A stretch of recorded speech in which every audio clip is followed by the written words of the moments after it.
So if you are lost in the developer journey as a junior developer, when it comes to create your own portfolio, you don't know how to start or anything.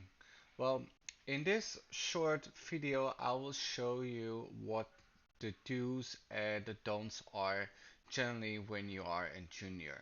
So one thing that you should never do as a junior developer is create your own portfolio from scratch. Now, why you don't want to do that? Because your portfolio will end up looking something like they don't know what they're doing, right? And you don't want to leave this by chance. Let's assume someone enters your website, right? Someone enters your website, they see your photo, they see your name, and they be like, okay, we got an impression. But some people don't even know about color theory, who's actually watching their portfolio, and all the other things that come into the aspects of having a portfolio. So I want to help you guys make that decision, help you with a portfolio that works for you. So one of the things, there are many types of portfolio. So if we go to over to the web design, let's go to Dribble and let's open a new tab. There are many kinds of portfolios depending on what kind of developer you are. Maybe you are a product designer. Maybe you are just a digital product designer. Maybe you are just a designer. You don't know, right? UI UX designer. But there are also portfolios for developers or backend developers. And in this video, I want to help you guys to have a successful portfolio because again, someone will land on your website and get a first impression. And if you are a person that cares of first expression and you think other people do as well, well, it might be so that they also care about portfolio because it's a part of your first impression.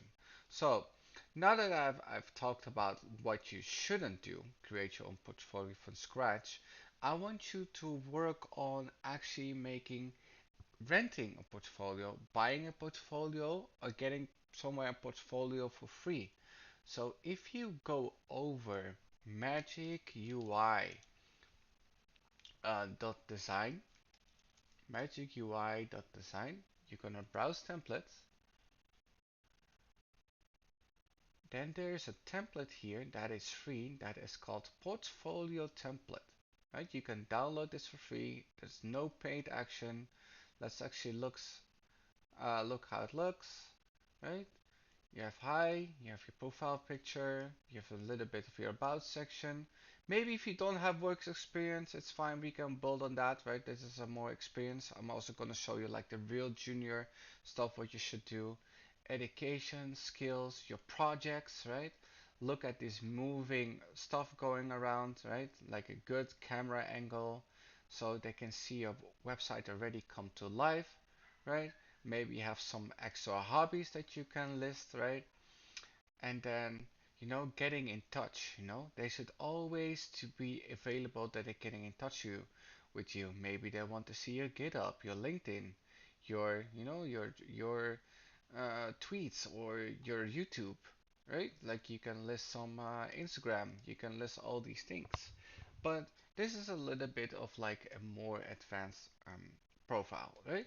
But let's actually go into UI8.net and I search for portfolios, and there's here many kinds of portfolios.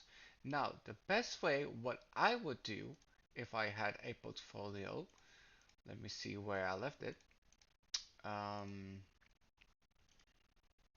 This is the best way kind of portfolio, right? You have a little bit of work, about me, contact, and obviously these are the projects. So these are the four main components here. They need to know, who you are, a little bit about yourself, a little bit of skills, right? The projects that you do and the contact, right? They need to be able to hire you, right?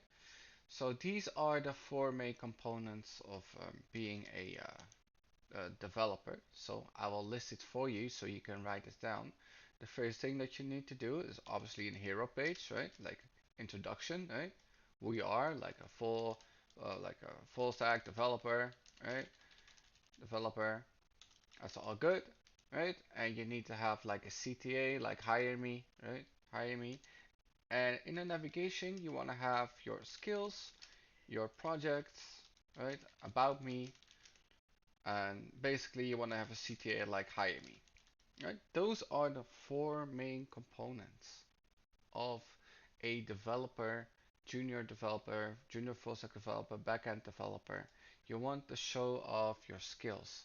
Now, you don't necessarily need testimonials or a blog, but those are the four main components. So I give you the one time on screen again. You need a hero page like, hello, I'm Lewis Nacho, UI UX designer. Little bit of social proof, hire me. Resume is not necessarily needed. I assume they come from your resume, and you need like on your navigation, you need like your skills, your products, a little bit about yourself, and be able that they can hire you. At all places, they need to be able to contact you. That is very important. Alright, so now that we've talked about that, let's see what you shouldn't do, so the do's and don'ts. So now here I have an example. So this really looks good. If you go to UI.net and you search for portfolio, you will probably come across this for $29. Now I'm not promoting it anything like that, but if you are not a good designer, you like logic, so like I like the logical side of developing, then just consider to buy a template. And even better, I will show you that there's a category, UIA.net category, the freebies, that those portfolios, they are free.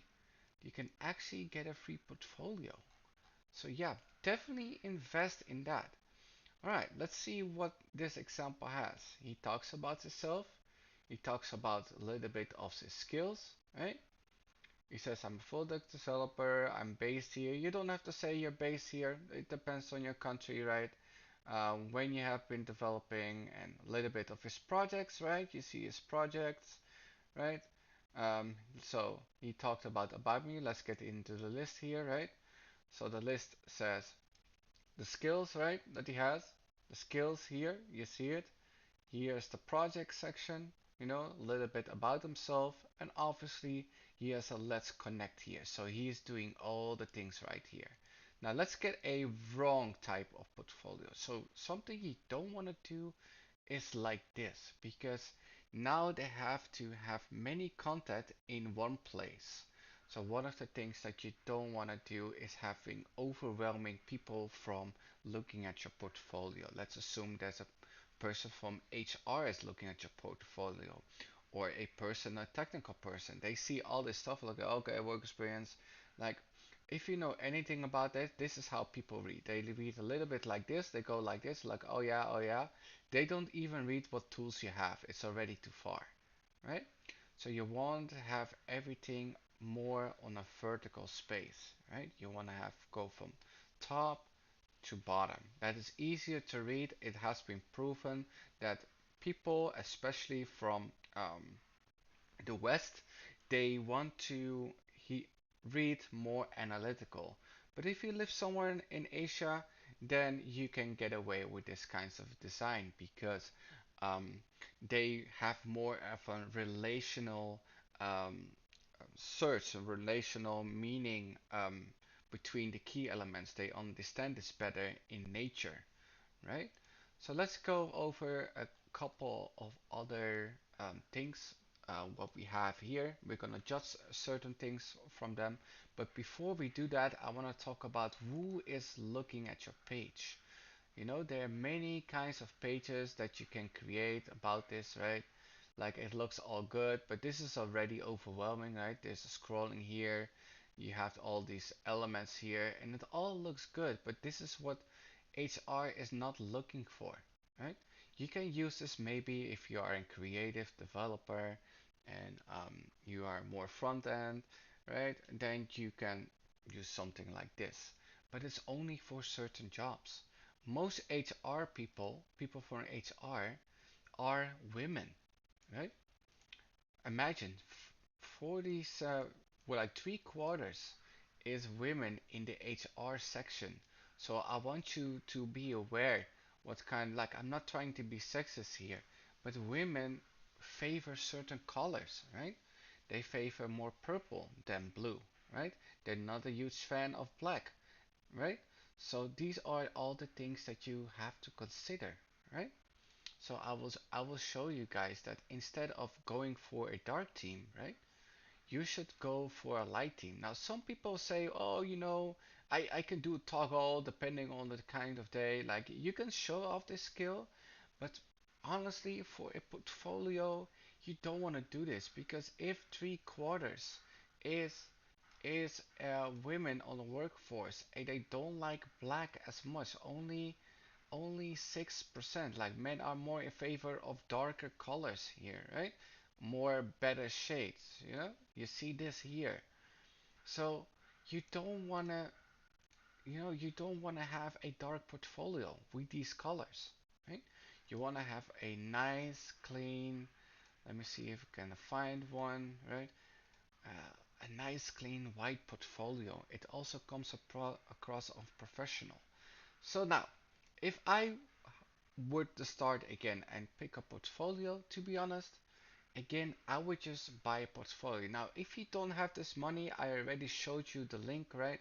You can go to ui8.category.freebies, right? You scroll a bit, right? You're gonna click a couple of few more, right? And then you're gonna do Control F and you're gonna say portfolio, right? There's many types of portfolio. You see, oh, this is a portfolio, right? And you can check it out, right? Like it's a Figma design, and I assume that if you can develop, you can translate Figma to a design, right? You don't have to do it from scratch, you guys, right? And then you can actually, you know, do something like this, right? Or you can go over, check out what you really like. Again, I advise against dark themes unless you really know what you're doing, right? Let me see if I can find a good one for you guys. Let me see. Dark portfolio. Let me see. Okay, here we have a portfolio, right? It's in Framer and Figma. It's free. You only have to make an account, and then you can have something like this. Let's zoom in a little. Let's see the live preview, right? Let's see if we can find it on the white team, right? You can see here. Hey, I'm Elias, digital designer. The concept to launch, right? This is your CTAs. There's even a menu here, right? Then you can say out like this is testimonial, this is not needed, this is not needed. And here you have projects. Now personally, I don't want to have to list this as a testimonial slider, but I would just put your top 4 projects from these images just like here, and then your skills can be something like a slider because it's less important, right?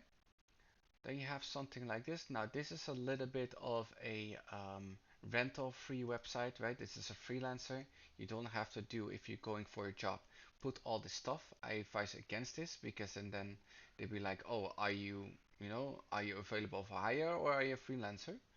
Now, a FAQ section, you can do that, right? It's not a big deal. You have some social icons.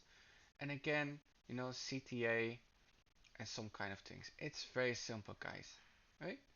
You can do something like this, right?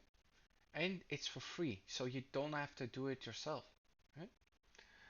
Now, let's get one more before I close the video. Let me see if I can find a good example. I see here portfolio. I'm not sure if it's something that we can use. It's Framer portfolio. So let's see. It's a little bit laggy, but let me see. Work about contact. So I'm missing projects here, but it's not a big deal, right? You can do this like book a call. They have a little bit of an impression. You don't need to do this. You can do this here. Very big. You can see the the projects that he has done. Little bit of about me. Clients work if you want to because it's a freelancer. You don't need to do this if you're going for a job. And there is the context CTA again. This is how simple it can be. Just white, light colors. And again, he is taking into account that women, again, is 47% of HR looking at your portfolio, right? They be like, oh, this is a really suiting portfolio, right? Using light colors, a little bit not too white, a little bit more grayish, right? It's very simple what you have done here, right? And you guys can do this, right? And it's for free again. So yeah, I'm gonna close off this video. I think this is clearly enough what you guys can do for a junior developer, and I wish you all the best.